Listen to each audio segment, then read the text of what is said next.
Once upon a time, a little girl named Alice was sitting in her garden with her sister Dinah on a lovely summer day. Alice was beginning to get bored listening to her sister read a dull book aloud. Suddenly, Alice spotted a white rabbit with pink eyes running by. The rabbit was wearing a waistcoat and pocket watch. Alice had never seen a rabbit wearing clothes before. She heard the rabbit shout, "I'm late! I'm so very late!" Astonished, she got up from amongst the flowers and ran after him. Where could such a rabbit be going? Alice wondered. She saw him jump into a hole beside a tree. She peered down into the hole, wondering where it might lead. She found herself leaning so far forward that she began to topple headfirst into the hole. Down and down, she fell through the darkness for what seemed like an age. Suddenly, she hit the floor with a soft thud. She had landed in a room with odd-sized doors of different colors, filling every inch of the walls. There was a little table next to her. It only had 3 legs, and on it was a tiny gold key and a pink glass bottle. The label around the bottle's neck said, "Drink me." Alice picked up the little key and tried it in all the doors. It fit in the smallest one, which was no bigger than a sheet of paper. "I'm too big to fit through such a little door," Alice mused. "But maybe this drink will help me." She drank every last drop of the pink liquid and began to shrink. She shrunk down and down until she was no bigger than the dolls she played with at home, a perfect size to fit through the door. On the other side, she found a beautiful garden filled with hundreds of different flowers. The flowers were taller than Alice, and they all had pretty faces surrounded by lush petals. "A girl!" they shrieked in high-pitched voices. "A dirty little girl!" "I'm not dirty," said Alice crossly. "I fell down a rabbit hole." She decided she didn't like these flowers much, so she walked onwards through the garden.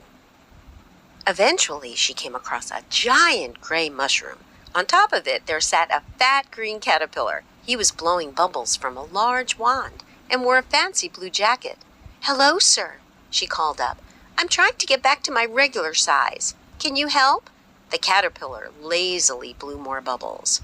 "One side makes you big. The other side makes you small," he purred to Alice. "One side of what?" she called back. "The mushroom, of course." Alice couldn't decide which side to pick, so she closed her eyes and grabbed a handful of mushroom.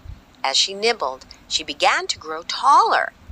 "Thank goodness," she cried. "I wonder what I should do now." "You could go that way to the Mad Hatter," said a voice, "or that way to the March Hare." Alice looked up and saw an orange cat sitting in a tree. He had a huge toothy grin and bushy tail. "Tell them the Cheshire Cat sent you," he said, still smiling. To Alice's surprise, he slowly faded away to nothingness, as if he'd never been there. Alice walked on until she came to a huge table in the middle of the trees. It was filled with pots of jam and scones, teapots, teacups, and cakes. "A tea party," thought Alice. A man with a wonky top hat and wild hair popped up from one of the seats. "If you want to eat, you have to answer a riddle," he screeched at Alice. "Oh, I love riddles," said Alice. "Why is a raven like a writing desk?" asked a giant hare with long brown ears. Alice guessed many different answers, but none made sense. "Have you given up?" asked the Mad Hatter. "Yes, what's the answer?" replied Alice. "Oh, we haven't the faintest idea," screamed the Hatter, and he and the March Hare fell about laughing. Alice was very cross. What a silly riddle if it didn't have an answer! She stomped away from the table. Soon she came across a palace with a huge rose garden filled with red roses. The Queen of Hearts was in the rose garden playing croquet. She was hitting the ball angrily with an upside-down flamingo. She seemed very annoyed as she smacked the ball across the garden. She screamed when she spotted Alice and pointed a fat finger towards her. "Someone's been stealing my tarts," she bellowed. "This girl, she's been stealing them." Alice was quite astonished. She was certain she hadn't eaten any tarts. Still, the Queen's guards seized her. They dragged Alice to a courtroom that was filled with all the different people Alice had met that day. In the jury box sat the March Hare, the Mad Hatter, the Caterpillar, and the Cheshire Cat. The judge entered in his wig and gown. It was the White Rabbit. "Little girl," he squeaked, "you are accused of stealing the Queen's jam tarts. How do you plead?" The court erupted into noise, and the Queen shrieked, "Off with her head!" The rabbit banged his little hammer. Alice felt someone touch her shoulder and opened her eyes. "Wake up," said her sister. "Oh!" cried Alice. "I had such a strange dream," said Alice. She told her sister all about the rabbit, the tea party, the Queen of Hearts, and the trial. Dinah wasn't paying much attention as she started reading her book again.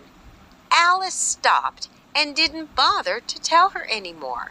So she got up and wandered back through the garden into her house. Behind her, a little white rabbit with pink eyes scurried across the flower beds.